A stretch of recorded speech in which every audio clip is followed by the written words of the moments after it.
3분 종목. 최근 삼성 스펙 6호, SKO 스펙이 연일 급등하면서 스펙 상장이 다시 주목을 받고 있는데요. 오늘 3분 종목에서는 스펙 상장이란 무엇인지, 최근 스펙 상장이 주목받는 이유는 무엇인지, 투자에 있어서 주의할 점은 무엇이 있는지에 대해서 살펴보겠습니다. 먼저 스펙은 기업 인수 목적 회사를 뜻하는데요. 창출되고 있는 제품이나 서비스 없이 오직 기업의 인수합병만을 위해 존재하는 페이퍼 컴퍼니를 지칭하는 용어입니다. 스펙주는 2008년 금융위기 이후 우량 중소기업의 신속한 자금 조달을 위해 만들어졌으며 일반적으로 3년 내에 장외 우량 기업을 M&AR 조건으로 특별 상장되는데 정확히는 2년 6개월 내에 합병할 회사를 찾아서 한국거래소에 합병 승인을 신청해야 하며 남은 6개월 기간 동안 합병심사, 주주총회, 주식매수 청구권 접수 등을 거쳐야 한다고 합니다.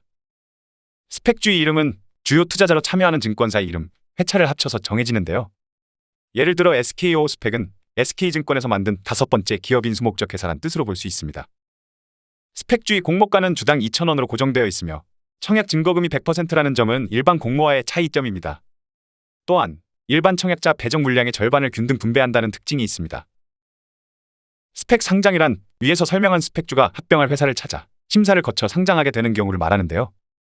스펙 합병에 성공하게 되면 회사 입장에서는 까다로운 IPO 과정을 거치지 않고 상장을 할 수 있으며 동시에 스펙이 보유 중인 현금 및 현금성 자산을 고스란히 가져가게 돼 자본금을 확보할 수 있기 때문에 불확실성을 낮출 수 있다는 장점이 있습니다. 만약 합병이 실패하여 스펙주가 해산되는 경우 투자자는 공모가액 내외의 금액을 돌려받게 되는데요. 일반적으로 해산 시 원금의 이자를 더한 금액을 돌려받는 걸로 알고 있지만 원금보다 적게 돌려받을 수도 있다는 점은 유의할 필요가 있습니다. 해당되는 경우가 발생하는 이유에 대해 살펴보면 스펙 공모자금은 투자자 보호를 위해서 90% 이상을 증권금융회사 등에 반드시 예치해야 하는데요. 해산 시 반환받게 되는 금액은 예치금액 플러스 이자가 되는데 90%만 예치하는 스펙인 경우는 공모가보다 적게 받을 수도 있게 됩니다.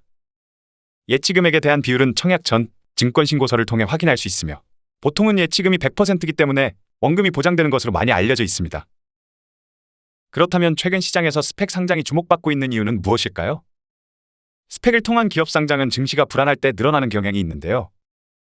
지난 1월 LG에너지솔루션 공모 이후 투자 심리가 급격히 위축되었는데 보로노이, 대명에너지, SK실더스 등 올해 들어서만 기관 투자자의 수요 예측 과정에서 부진한 성적표로 인해 상장을 철회한 기업이 6곳이나 되고 있으며 이처럼 IPO를 통해 상장하는 기업들이 가치를 제대로 평가받지 못하고 있는 상황입니다. 하지만 스펙주의 경우 공모가가 2,000원으로 고정되어 있어 수요 예측을 통해 공모가를 확정하는 직상장에 비해 시장 등락에 영향을 덜 받는다는 장점이 있는데요. 그러면서도 직상장처럼 대규모 자금 조달이 가능하다는 점이 최근 스펙 상장의 사례가 증가하는 이유로 보여지고 있습니다. 스펙 상장은 요즘 같은 하락장에서 일반 투자자들에게도 좋은 투자 방법이 되는데요. 주가가 공모가 밑으로 떨어지는 경우가 드물고 우량 회사와 합병하면 상승 동력도 갖추게 된다는 것이 그 이유입니다.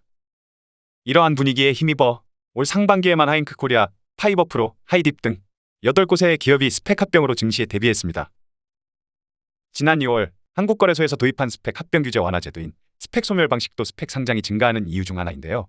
기존에는 스펙 합병 시 스펙이 존속 법인으로 남고 기업은 소멸되는 방식으로만 이루어졌는데 이 경우 기업은 신규 사업자로 등록되기 때문에 업력이 짧아지고 기존 거래처와 새롭게 계약을 맺어야 하는 번거로움과 변경된 법인 명의로 부동산 취득, 토지 임대차 계약 등을 비롯한 다양한 계약을 새로 체결해야 한다는 점에서 과도한 세금이 지출되는 등의 문제가 있었습니다.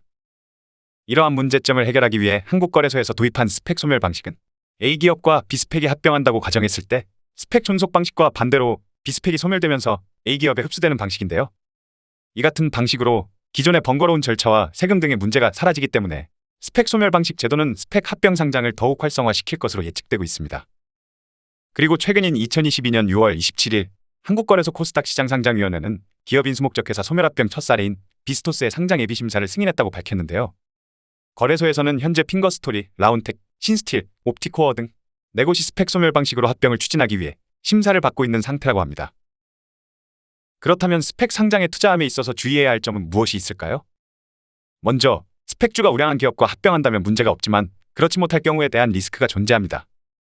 증시에 들어갈 만한 매출이나 수익성을 달성할 능력이 없으면서 운영자금을 확보하기 위해 스펙 상장을 이용하는 업체도 있는데요. 실제로 2003년부터 10년간 우회 상장한 업체 가운데 58%가 파산했다고 하며 이는 일반적으로 증시에 있는 기업들보다 훨씬 더 높은 비율입니다. 또한 앞에서 이야기했던 것처럼 스펙주는 상장에 실패한 경우 공모가 플러스 이자 내외의 금액을 다시 돌려받게 되는데요. 요즘같이 금리가 높은 시기에는 은행 정기예금보다 낮은 이자를 받게 될 수 있으며 만약 공모가인 2,000원 이상의 금액으로 스펙주를 매수한 투자자는 큰 손실을 보게 된다는 점도 유의해야 합니다. 스펙의 경우 기업이 인수합병될 때까지 오랜 시간이 걸릴 수 있으며 어떤 기업과 합병할지 알 수 없다는 점도 단점 중 하나인데요. 스펙주는 거래량이 많지 않기 때문에 큰 금액의 경우 주식 매도에 어려움이 있을 수도 있습니다. 또한 최근 삼성 스펙 6호가 4일 연속 상한가를 기록하는 등 스펙주의 주가가 과도하게 상승하는 경우도 있는데요. 합병을 진행할 시기에 스펙주의 주가가 과도하게 높다면 피합병 기업의 지분 가치가 감소하기 때문에 합병이 이루어지지 않을 확률이 높아집니다.